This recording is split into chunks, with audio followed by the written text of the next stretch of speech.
ինքնավնասումներ շատ եմ արել, չեմ կարա հիշեմ թիվը ինչքան եմ արել,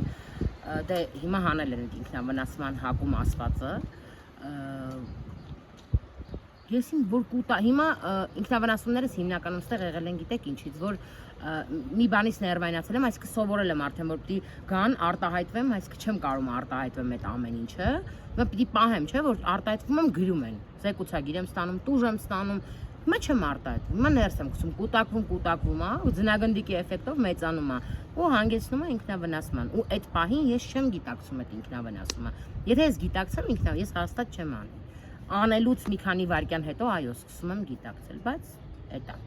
ստեղ ոչ մի բան չկա դրա հետ կապված, ես բուժում եմ ստացել,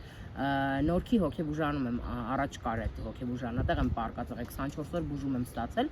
բայց ստեղ դե չկա ոչ մի բուժում, չգիտեմ, հոգեբանի ոչ մի բան, ինչ, հոգեբանը կանչում է, ինչ համար ես ինքնավնասում արել, սրա համար, դե լավ, պիտի չանես, պիտի զսպես, պիտի սենց, այդքան մի բան։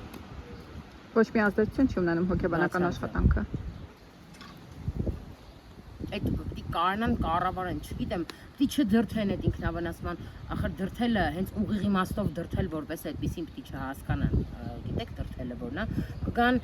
ինչ որ տեղից դու արդեն նեղված ես, էլի քո դատական process-ների մտքերով, այս մտքով, այն մտքով ու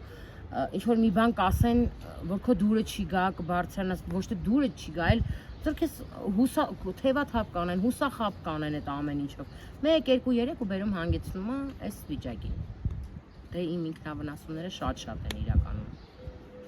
Բայց ինքնավնասումից հետո ինչ ա լինում։ Ինչ աշխատանք է տարվում ձեզ հետ։ Ոչ մի։ Պիտի չանեք։ Հիմա թազա օրենք կա, չէ՞, ինքնավնասման ածելին եթե գտնում են, կարան քրեական գործառույթ դաժե մարդու վրա։ Ոչ մի բան չի լինում, ոչ բացարձակ, իմ հետ անձամբ կապված ոչ մի բան։ Ինքնավնասում անում եմ, գնում եմ, կարում են, հետ եմ գալի, պատմում քնում։